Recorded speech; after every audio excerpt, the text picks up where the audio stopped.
저는 오늘 여러분과 함께 화목한 가정을 위하여라는 제목으로 은혜를 나누고자 합니다. 인류 역사가 존재하는 이상 가정은 계속해서 존재하게 되어 있습니다.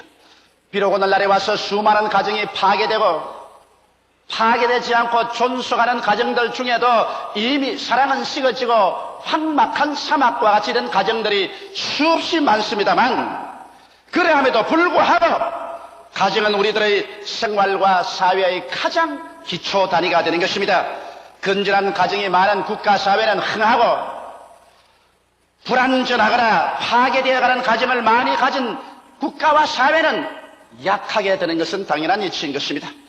가정은 바로 창세기에 하나님께서 인류 가운데 세우신 제일 첫째가는 제도인 것입니다.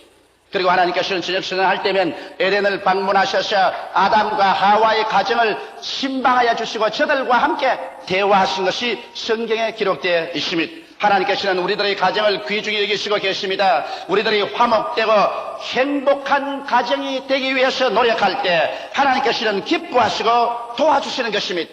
이러므로 오늘 이 시간에 우리는 어떻게 하면 화목하고 행복한 가정을 만들 수 있을까? 거기에 대한 몇 가지 사항을 함께 생각해 보고자 합니다. 첫째로, 인류 첫 가정의 비극이 왜 다가오게 되었는가? 그 사실을 알아보는 것은 이미 심장합니다. 여러분, 아담이 하나님께로부터 그 아내 하와를 선물로 받아서 에덴에서 첫 가정을 이루었는데 그 첫 가정이 처참하게 실패해버리고 말한 것입니다. 그는 왜냐? 무엇보다도 첫 가정의 가장들은 아담이 실패했기 때문에 그렇게 된 것입니다. 왜냐하면 아내를 잘 돌보지 못했다는 것입니다. 아담이 그 가정의 머리가 되었다면 자기 아내를 잘 돌보아줘야 될 것인데 아담은 아내에 대해서 무관심주의를 취했던 것입니다. 어떻게 그러냐고 질문한다면 그 아내가 마귀와 대화를 하고 있음에도 불구하고 거기에 들어가서 그것을 중지시키고 말리지 않았다는 것입니다. 하와가 마귀와 대화를 했습니다. 마귀는 뱀의 형상으로 와서 하와에게 말했습니다. 과연 하나님께서 동산의 모든 실과를 다 먹지 말라고 하느냐? 하와가 하는 말이 동산의 모든 실과를 다 먹되 중앙에 있는 선악을 하는 실과는 먹지도 말고 만지도 말라, 죽을까 하거라, 그렇게 말했다고 거짓말을 했습니다. 여러분, 하와가 말한 것은 정확한 하나님의 말씀의 인용도 아니고 하나님의 말씀을 잘못 인용한 거짓말인 것입니다.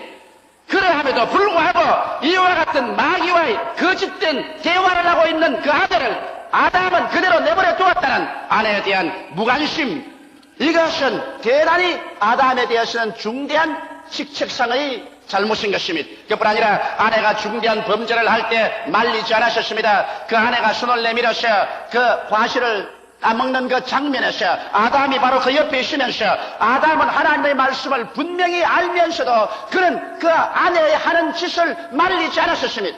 그러므로 여기에 볼 때 아담은 그 아내의 행동에 관해서 무관심한 대표적인 남편의 한 모습인 것입니다.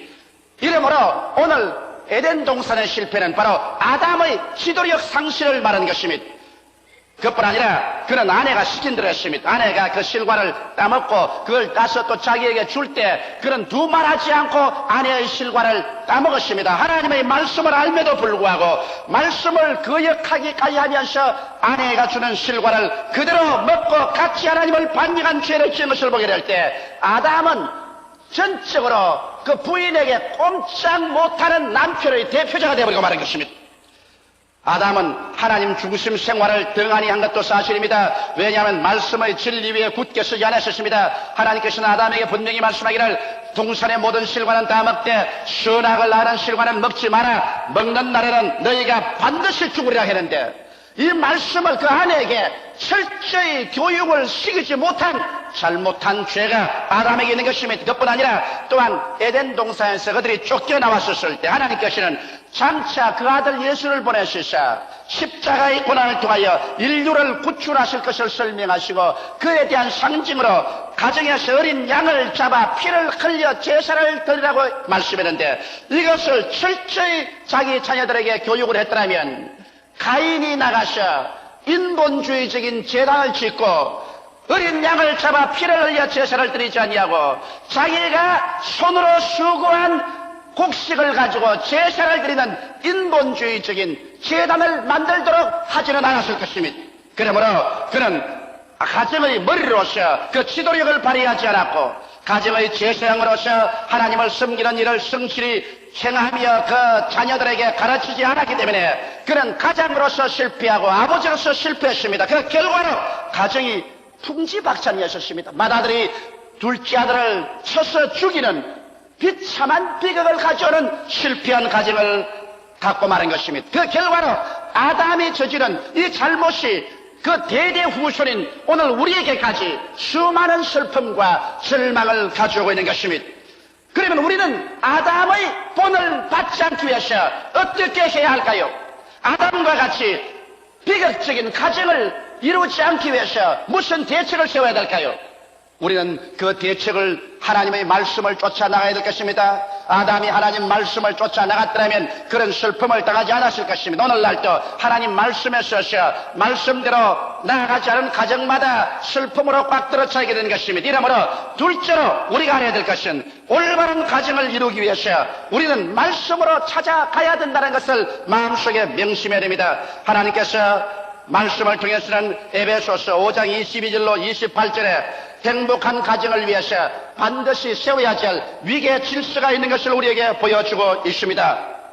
아내들이여 자기 남편에게 복종하기를 죽게 하려다라. 이는 남편이 아내의 머리됨이 그리스도께서 교회의 머리됨과 같음이니 그가 친히 몸의 구주시니라. 그러나 교회가 그리스도에게 하는 아내들도 범사에 그 남편에게 복종할지니라. 남편들아 아내 사랑이를 그리스도께서 교회를 사랑하시고 위하여 자신을 주심같이 하라. 이는 곧 물로 씻어 말씀으로 깨끗하게 하사 거룩하게 하시고 자기 앞에 영광스러운 교회로 세우사 티나 주름 잡힌 것이나 이런 것들이 없이 거룩하고 흠이 없게 하리 하심이라. 이와 같이 남편들도 자기 아내 사랑이를 제 몸같이 할지니 자기 아내를 사랑하는 자는 자기를 사랑하는 것이니라. 여기에서 하나님께서는 한 가정을 이루고 난 다음 그 가정에서 남편과 아내의 위계 질서와 그 있을 자리를 분명하게 설정해 주고 있는 것입니다. 아담이 실패한 그것을 되풀이하지 않기 위해서 하나님께서 우리의 가정에 행복하고 화목된 가족들이 모여서 살 수 있도록 교훈을 주신 것입니다. 오늘날 사람들은 남존 여비다, 여존 남비다, 남자가 위다, 여성 상위 시대다, 여러 가지 인간들이 지어낸 말들을 하고 있는 것입니다. 그러나 성경에는 남자도 위에가 있지 않고 여자도 위에가 있지 않고 남자와 여자는 하나님이 창조할 때 동등하게 창조한 사실을 분명하게 보여주고 있는 것입니다. 만일 하나님께서 하와를 지었을 때 아담의 머리뼈를 취해서 하와를 지었더라면 하와는 남자보다도 더 높은 여성 상위가 되고 말 것입니다. 그러나 하나님께서 남자의 머리뼈를 취해서 하와를 짓지 않으셨습니다. 만일 여자가 남자보다 못하다면 하나님께서 하와를 지을 때 남자의 뒷발꿈치 뼈를 취해가지고서 여자를 지었으면 여자는 하나님의 뒷발꿈치가 되고 말았을 것인데, 그러나 하나님께서 여자를 지을 때 아담의 뒷발꿈치를 취하여 짓지 않으셨습니다. 아담의 옆구리 뼈를 취했다는 것은 옆으로 동등이라는 것입니다.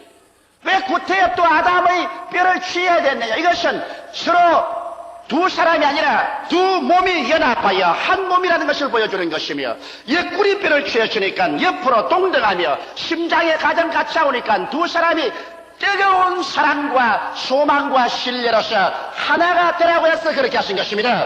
그래서 남녀의 관계는 상위도 하위도 없이 동등하며 그리고 사랑으로서 하나 되어야 되는 것입니다.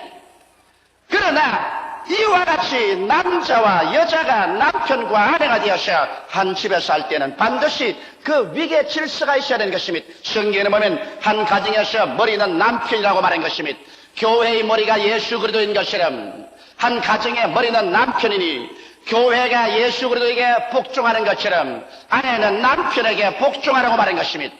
그러고 난 다음 또 성경은 말씀하기를 예수께서 교회를 사랑하셔서 교회의 모든 죄와 불의, 추악과 저주, 절망과 죽음을 한 몸에 걸머쥐고 십자가에 못 박여서 몸짓고 피 흘려서 교회를 속량하고 구원한 것처럼 그와 같은 사랑을 가지고서 남편은 아내를 사랑하라고 말한 것입니다. 아내의 모든 연약하고 못나고 실수하는 것을 자기가 책임지고 이것을 속량하고 뜨거운 사랑으로 아내를 사랑해 주라고 말한 것입니다. 이와 같은 위계 질서와 사랑과 복종의 관계가 없이는 행복한 가정이 이루어질 수가 없습니다. 남편이 아내에게 복종만 강요한다면 이것은 독재적인 가정이 되고 말 것이요, 남편이 아내의 사랑만 하고 아내 시키는 대로만 따라간다면 아담과 같이 무질서한 가정이 되고 말 것입니다. 이러므로 한 가정이라는 것은 여러분 동등한 인권을 가지고서 하나님을 사랑함과 동시에 부인은 남편에게 복종하고 남편은 희생적인 사랑으로 부인을 사랑해서 앞에서 사랑으로 인도해주고 뒤에서 믿음과 복종으로 밀어주면 두 사람이 연합하여 행복한 가정을 이룰 수가 있는 것입니다. 복종과 사랑 그 어느 것이 결하여도 절름발이 가정이 되어버리고 마는 것입니다. 그뿐 아니라 가정이 있으면 자녀가 있죠. 아담과 하와는 그 자녀들을 잘못 길러셨습니다. 하나님을 경배하는 일에도 잘못했고 형제 우애하는 일도 잘못했고 부모를 효도하는 일에도 잘못했었습니다. 성경은 부모와 자녀의 사이를 에베소서 6장 1절로 4절에 분명하게 기록하고 있습니다. 자녀들아 너희 부모를 주 안에서 순종하라. 이것이 옳으니라. 내 아버지와 어머니를 공경하라. 이것이 약속 있는 첫 계명이니 이는 내가 잘되고 땅에서 장수하리라. 또 아비들아 너희 자녀를 노엽게 하지 말고 오직 주의 교양과 훈계로 양육하라. 여기 부모와 자녀 관계는 성경 말씀 가운데 공경과 효도로서 일관되어 있습니다. 여러분 기독교는 바로 효도의 종교입니다. 성경 말씀하면 하나님의 아들 예수 그리스도께서 하나님 아버지께 절대 순종하고 복종하는 것입니다. 그리고 또 이 성경 말씀에 우리에게 준 교훈도 하나님께서는 10계명 중에서 오직 내 부모를 공경하는 이 계명에만은 하나님께서 약속을 허락해 놓은 것입니다. 다른 계명은 지키지 않으면 심판을 명령해 놓았으나 부모 공경하는 계명에 대해서는 부모를 공경하면 너가 세상에서 잘되고 장수하리라고 말씀하고 있는 것입니다. 이러므로 오늘날 자녀들이 진실로 세상에서 화복된 가정을 이루고 잘되고 장수하려면 부모를 효도해야 될 것입니다. 이것은 부모에게도 좋고 자녀에게도 좋고 하나님 보시기에도 좋은 것입니다. 그러므로 자녀들은 주 안에서 부모를 공경하고 순복해야 될 것이요, 또 부모는 자녀들을 폭력으로서 다스리지 말라는 것입니다. 자녀는 부모 개인 소유물이 아닙니다. 성경은 말씀하기를 자녀는 여호와의 주신 기업이요 태의 열매는 거의 상급이라고 말한 것입니다. 하나님께서 기업으로 주시고 상급으로 주시니 이를 받아서 잘 가꾸고 잘 돌보고 또 귀하게 먹여야 될 것이기 때문에 폭력으로 하지 말고 잘 자녀를 하나님의 말씀을 가지고 양육하고 돌보고 주 안에서 훈계와 교양으로 길러야 할 것입니다. 이래서 부부 간의 위계 질서가 올바르게 쓰고 그리고 부모 자식 간의 효도와 사랑으로서 하나가 되는 이 가정이 되어야 비로소 그 가정의 행복이 시작되기 시작하는 것입니다. 셋째로 오늘 우리가 화목한 가정을 위하여 반드시 부부 간에 지켜야 할 조건이 있는 것입니다. 가정이란 농부가 농사 짓는 것과 같아서 애쓰고 힘써서 땀 흘려 노력해야 좋은 수확을 거둘 수 있는 것처럼 그와 가정도 마찬가지인 것입니다. 그대로 가만히 내버려 두어서 좋은 가정이 이루어질 것이라고 생각하는 것은 씨만 뿌려놓고 난 다음에 가을에 좋은 곡식을 수확할 것이라고 생각하는 농부의 어리석은 생각과 같을 것입니다. 이러므로 우리는 화목하고 행복한 가정을 위하여 노력하며 지켜야 할 것을 지켜야 될 것입니다. 먼저 우리가 지켜야 할 것이 무엇일까요? 여러분, 좋고 행복한 가정을 이루기 위해서는 하나님과 친밀해져야 되는 것입니다.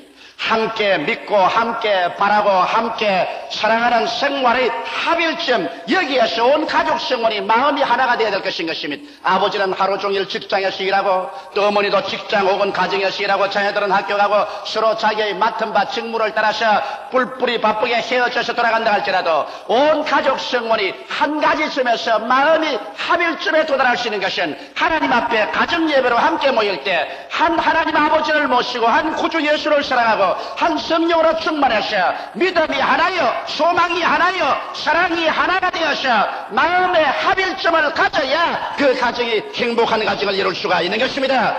이러한 합일점이 없이 뿔뿔이 헤어져서 다 자기의 관심사만 추구한다면 몸만 집에 갖다 놓았지 마음은 서로 구말리 장치로 멀어지기 때문에 한 가정의 행복을 추구할 수가 없는 것입니다. 이러므로 함께 믿고 함께 바라고 함께 사랑하는 생활의 합일점을 얻기 위해서 먼저 그 나라와 그 일을 구해야 되는 것입니다. 그뿐 아니라 주의를 거룩히 지키고 성경을 함께 읽고 함께 기도해야 되는 것입니다. 함께 성경을 읽고 함께 기도하는 가정은 언제나 함께 남아있다고 옛말은 말하고 있는 것입니다. 이러기 때문에 행복한 가정을 이루기 위해서는 가정의 재상이 되는 남편이 단호하게 함께 성경 읽고 함께 기도하는 것을 인도해 나가야만 할 것인 것입니다. 이 먼저 할 일을 먼저 하지 아니하면 나중 할 일은 다가오지 않습니다. 그 나라와 그 일을 먼저 구하라. 그리하면 이 모든 것을 너에게 도와주라고 말씀하신 것입니다.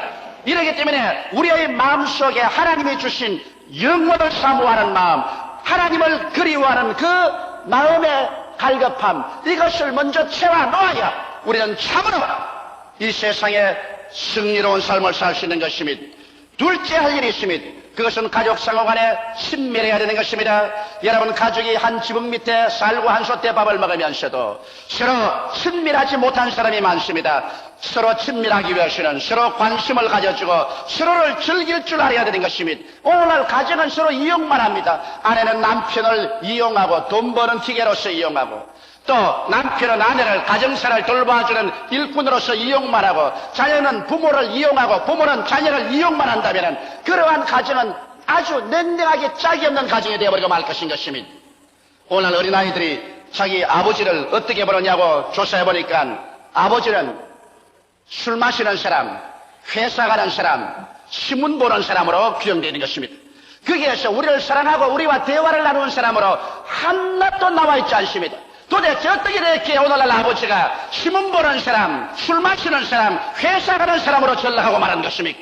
이것은 오늘날 아버지의 실패입니다. 이렇게 했기 때문에 수많은 자녀들이 잘못된 길로, 삐뚤은 길로 걸어가게 되는 것입니다. 이러므로 서로 관심을 가지고 서로를 즐길 줄 알아야 되는 것입니다. 남편은 아내를, 아내는 남편에 깊은 관심을 가지고, 그러고 난 다음 서로를 기뻐하십시오. 나는 마지못해서 당신하고 산다는 이러한 것은 절망인 것입니다. 서로를 즐거워하고 서로를 기뻐하는 이런 삶을 살도록 노력해야 되는 것입니다. 또 함께 즐길 수 있는 시간을 많이 마련해야 되는 것입니다. 서로 바쁘다고 해서 자기끼리만 정신을 팔면 안 됩니다. 여유 있는 시간이 있으면 남편은 자기 친구들까지만 나가버리고, 부인도 자기 친구들까지만 나가버리고, 자식들은 자식들대로 방황하고, 이래서 한 가정이 삭막해지면 안 되는 것입니다. 힘을 쓰고 노력해서 어떻게 하든지 함께 즐길 수 있는 시간을 많이 가져야 됩니다. 밥상도 따로따로 먹지 말고 기다리더라도 함께 먹는 것이 좋습니다. 아버지와 엄마와 자녀들이 한 밥상에 둘러앉아서 함께 식사하면서 서로 대화를 하는 시간을 가지는 것이 좋습니다. 크리스찬 홈에서는 말할 필요 없이 여러분 함께 모여서 예배 보는 시간을 가져야 되는 것입니다. 이래서 함께 즐길 수 있는 시간을 많이 가지죠.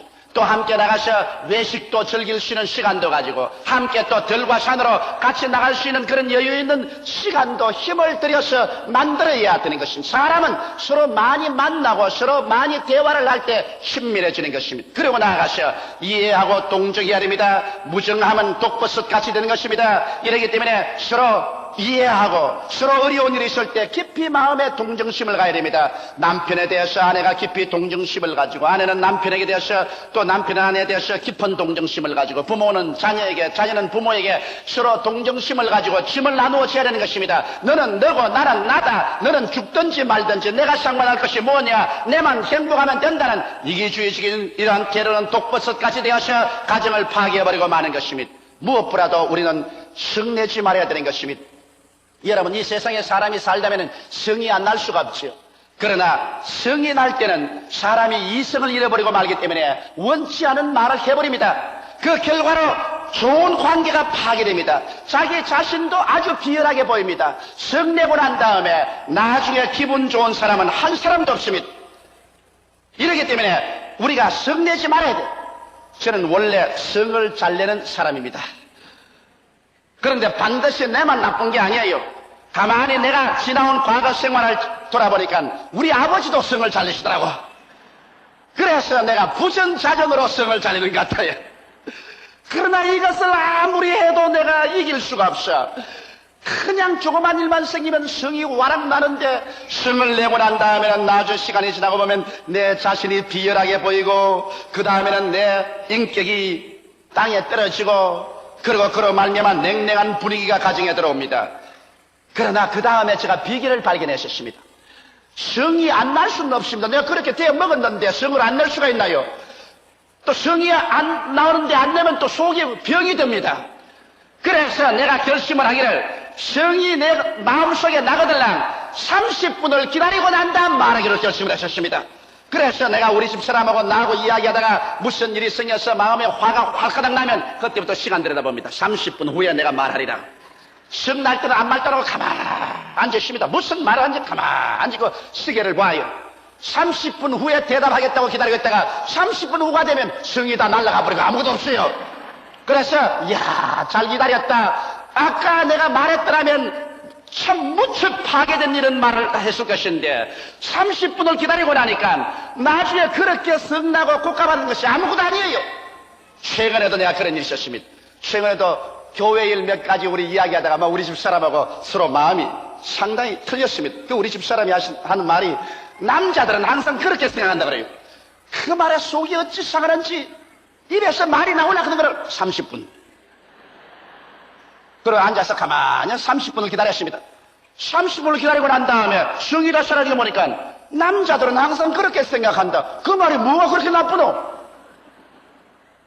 그래서 하나님께 얼마나 감사한지. 아버지가 감사합니다. 성내셨으면 또 한 주일 동안 식은 밥 먹을 뻔 당했는데 하나님 덕분으로 따뜻한 밥 먹게 해주셔서 감사합니다.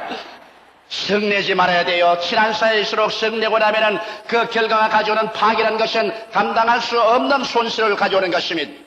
그 다음에 잘못은 솔직히 고백하고 용서받고 용서하는 그러한 습관을 붙여야 하는 것입니다.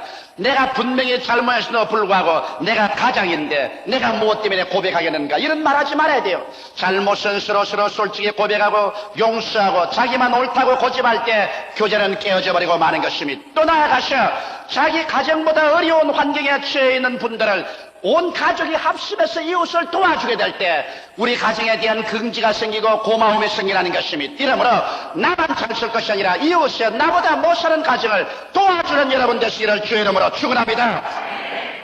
그리고 셋째 할 일이 있습니다. 셋째 할 일은 서로 자존심을 상하게 하지 말아야 되는 것입니다. 사람마다 인격이 있어요. 남편은 남편의 인격이 있고 아내는 아내의 인격이 있습니다. 옛말에 지렁이도 밟으면 꿈틀거린다는 말이 있는 것입니다. 이러므로 서로 인격에 손상을 갖다 주게 되면 그 가정이 아무리 좋은 집을 짓고 좋은 옷을 입고 호의호식하고 아무리 물질적으로 풍요하더라도 내적으로 처참하게 파괴되어버리고 마는 것입니다. 사람들은 모두 다 자기의 자존심을 가지고 있습니다. 자존심에 심한 파괴를 가져오면 어떠한 환경에도 사람은 파탄내려고 마는 것입니다. 이러기 때문에 부부간에 서로 인격을 존중하십시오. 자존심에 상처를 입히는 행동이나 말을 하지 말아야 되는 것입니다. 그러기 위해서는 서로 과거의 잘못을 들추어내지 말아야 됩니다. 남편이나 아내가 과거에 사람인 이상 잘못한 것이 많습니다. 그 과거를 들추어내가지고서 아따 당신은 언제 그렇게 했지, 너는 뭘 잘했노, 과거를 들추어내면 인격에 무슨 모욕이 오는 것입니다. 그러므로 과거는 지나갔으면 예수의 보혈에 덮어버리고 좋은 과거만 들추어서 말하고 나쁜 과거는 말하지 않는 여러분 되시기를 주의 이름으로 축원합니다. 그리고 현재 약점을 찌르지 마십시오. 이 세상 사는 사람 치고 약점이 없는 사람이 없습니다. 남편도 약점이 있고 아내도 약점이 있는 것입니다. 그런데 딱 서로 쳐다보고 있다가 언제나 싸움이 벌어지면 자기의 유리한 고치를 점리하기 위해서 남의 약점을 들추어내가지고서 약점을 찌릅니다. 여러분 상처 입은 손에 주먹을 때려가지고서 아프다고 하는 사람 누가 있겠습니까? 약점을 들추어내서 상대방의 인격적인 모욕을 느끼지 않을 사람 아무도 없는 것입니다. 그리고 인격을 무시하는 운동과 모욕감을 느끼게 해서는 안 되는 것입니다. 말도 여러분 인격을 무시하는 말 하지 마십시오. 그리고 모욕감을 가져오는 그런 말을 하지 마십시오. 더구나 자녀들 앞에서 남편의 모욕을 주고 아내에게 모욕을 주는 그런 말을 하고 나면 이것은 잊을 수 없는 상처를 가져오는 것입니다. 이렇기 때문에 인간은 모두 다 자기 가치와 자기 존재적인 삶의 의미를 찾습니다. 내가 살 의미가 있다, 내가 살아갈 가치가 있다고 생각할 때 용기와 힘이 생깁니다. 그렇기 때문에 남편은 아내가 아내로서의 가정에 참으로 가치 있고 존귀로운 것을 늘 말해 주십시오. 아내는 남편이 얼마나 귀하고 존귀하다는 것을 알려주십시오. 서로서로 삶의 가치가 있고 삶의 의미가 있다고 생각할 때 삶에는 새로운 용기와 희망이 생기고 소망이 넘쳐나게 되는 것입니다. 가정이 행복할 때 이 사람은 사회생활에 나갈 때도 생기 발랄하고 소망차고 꿈과 믿음을 가지고 용기 있게 인생을 살아갈 수 있는 것입니다. 다 같이 기도드리겠습니다. 살아계신 아버지 하나님이시여, 오늘 예수 이름으로 기도하노니 주께서 성령으로 역사하여 주셔서 아담의 가정과 같이 파괴적인 가정이 되지 말고 참으로 화목되고 행복된 가정을 주 안에서 이루게 하여 주옵소서. 예수님 이름으로 기도하옵나이다. 아멘.